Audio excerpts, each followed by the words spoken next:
Assalamualaikum warahmatullahi wabarakatuh. Selamat pagi untuk seluruh mahasiswa perekonomian Indonesia. Pada hari ini saya kembali akan mengirimkan video ya untuk penjelasan materi kita pada hari ini, yaitu tentang pengeluaran konsumsi masyarakat dan pengeluaran pemerintah.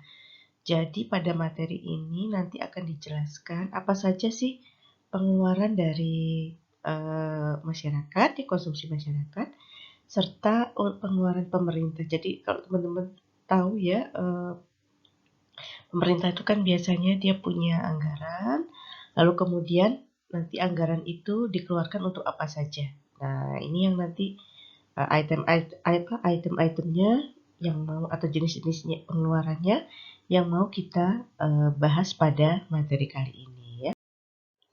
Oke, kita lihat dulu pengertian dari perilaku konsumsi masyarakat.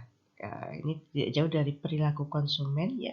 Perilaku konsumen merupakan tindakan yang langsung terlibat dalam mendapatkan konsumsi, ya, di dalam bagaimana caranya dia bisa mendapatkan konsumsi, menghabiskan produk dan jasa, termasuk proses keputusan yang mendahului atau mengikuti tindakan ini.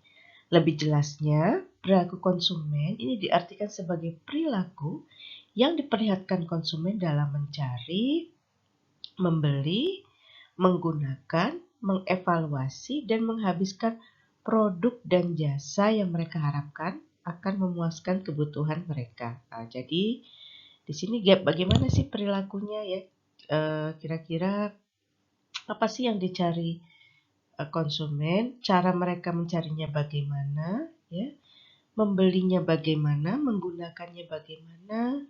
Mengevaluasinya bagaimana? Dan menghabiskan produk dan jasanya seperti apa? Nah, itu teman-teman.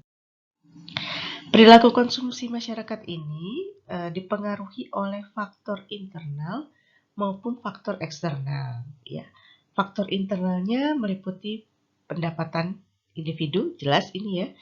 Artinya setiap orang mungkin kan akan memiliki tingkat di masyarakat kan tingkat pendapatannya berbeda-beda ya. Jadi ya perbedaan tingkat pendapatan ini tentu akan membedakan tingkat konsumsinya.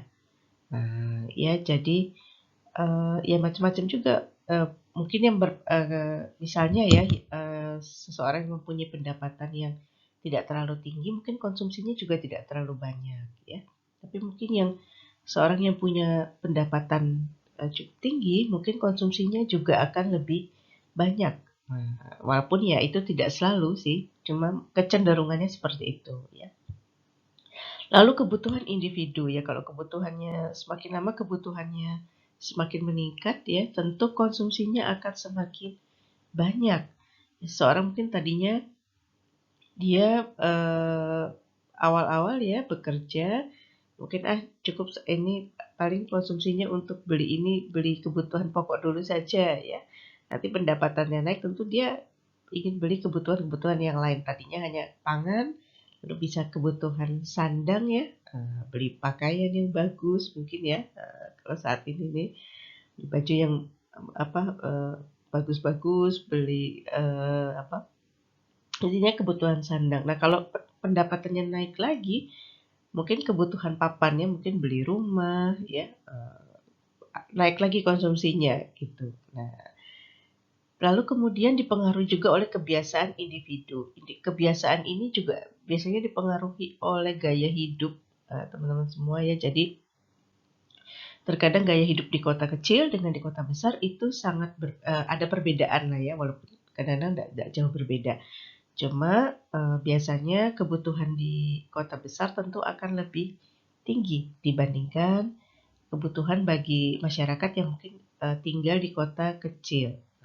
Itu karena gaya hidupnya berbeda ya, fasilitas sarana dan prasarana di kota kecil dan kota besar itu juga cukup membedakan sehingga beda juga nih pengeluaran yang dikeluarkan oleh masyarakat di kedua tempat tersebut ya. Oke, faktor eksternal di sini meliputi harga barang. Iyalah kalau harga barang itu rendah tentu konsumsi kemungkinan bisa naik karena permintaan akan bertambah ya. kebudayaan. Nah, ini tergantung culture dari masing-masing masyarakat ya.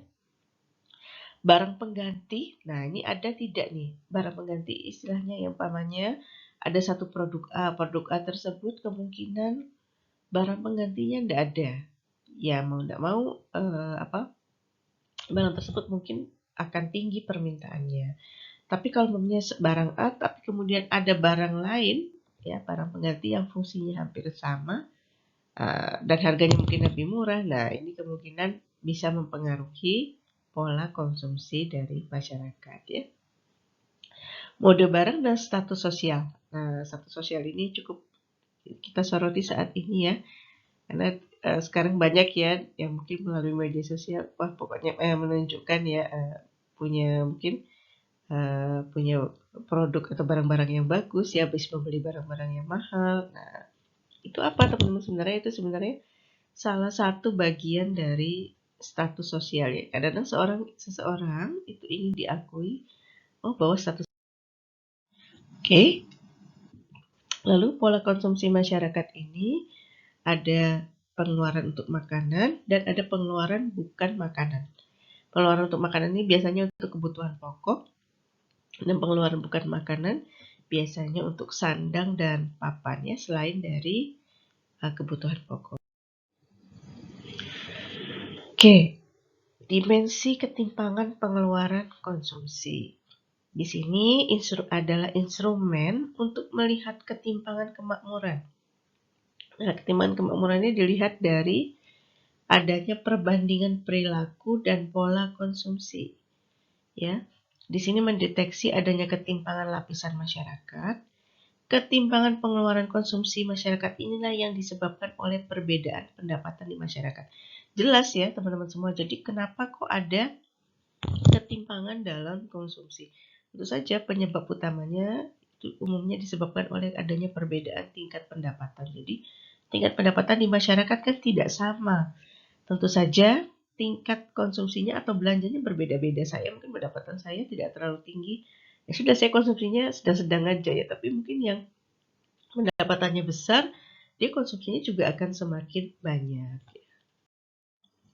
Tabungan masyarakat di sini merupakan bagian dari pendapatan yang dapat dibelanjakan atau sisa dari konsumsi ya. Jadi masyarakat ini kan tentu saja kemungkinannya tidak semua pendapatannya dihabiskan untuk konsumsi.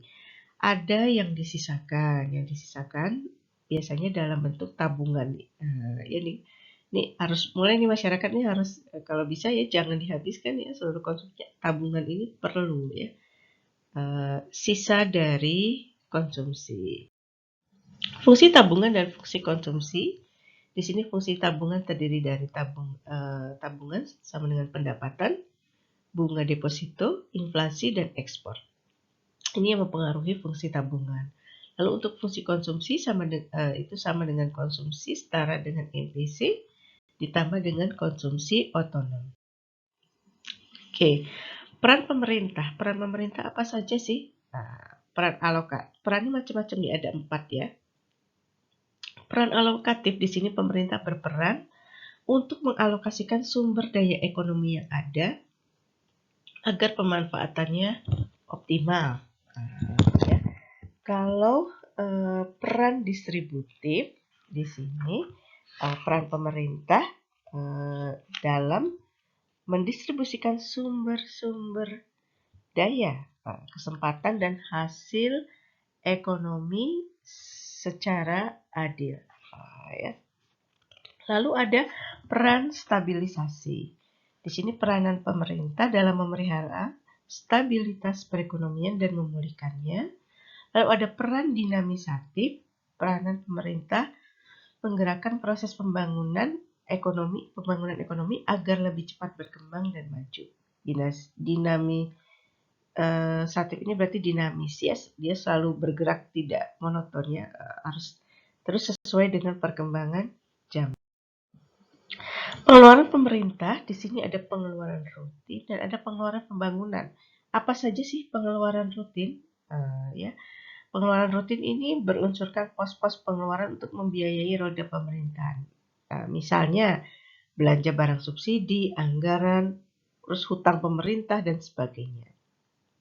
Sementara yang sifatnya menambah modal biasanya dalam bentuk prasarana fisik, dibedakan atas pengeluaran pembangunan yang dibiayai dengan dana rupiah dan bantuan proyek. Ini seperti infrastruktur, teman-teman ya, bikin jembatan, bikin rumah sakit, ya, bikin fasilitas-fasilitas fasilitas umum. Nah, ini pengeluaran untuk pembangunan. Kita masuk ke neraca produksi. Nah, ini teman-teman tahu ya, neraca ya, di akuntansi ini sangat familiar ya. Neraca ini, kalau neraca perusahaan itu terdiri dari ada aktiva, pasiva, dan modal ya. Nah, kita lihat nih kalau neraca produksi apa ya. Neraca produksi terdiri dari biaya, yaitu input, dan produksinya output. Biayanya apa saja? Sini ada belanja barang, pembelian barang yang tidak tahan lama seperti alat tulis, barang cetakan, dan sebagainya. Ada belanja pegawai, ya, upah dan gaji. Ada penyusutan barang dan modal, barang modal ya. Lalu pajak tidak langsung, yaitu pajak yang dibayarkan oleh pemerintah, ya, jika ada. Lalu untuk produksinya apa saja? Produksi yang dikonsumsi sendiri, oke. Penerimaan dari jasa, sumbangan ya, yang diterima oleh sekolah, rumah sakit, ya. Penerimaan dari karcis-karcis objek wisata, ya. Produksi berupa barang, barang-barang yang diproduksi oleh semua unit pemerintah pusat seperti hasil pertanian dan perkebunan, ya. Lalu neraca penerimaan dan pengeluaran. Pengeluarannya apa saja? Pengeluaran konsumsi pemerintah, ya, property income dibayarkan, subsidi, bantuan sosial, imputansi kesejahteraan pegawai, transfer dan tabungan pemerintah. Sementara penerimaannya, sini ada laba bersih, property income diterima, pajak tidak langsung, pajak langsung, pungutan dan denda, imputasi kesejahteraan pegawai, dan transfer. Intinya nih kalau penerimaan ini mayoritas dari unsur pajak ya, teman-teman semua ya. Oke, lalu lanjut neraca modal. Nah, neraca modal di sini pengeluarannya berupa perubahan stok, pembentukan modal terhadap bruto, pembelian tanah, pembelian barang modal, dan transfer modal. Sementara penerimaannya ialah tabungan bruto, penyusutan barang modal, transfer modal, dan pinjaman neto. Oke, teman-teman semua, demikianlah materi kita pada hari ini ya. Jika nanti kurang jelas, insya Allah minggu depan kita sudah luring lagi ya, offline. Nanti saya akan memberikan sedikit pengantar penjelasan ya dari materi kita pada hari ini. Oke, terima kasih. Assalamualaikum warahmatullahi wabarakatuh.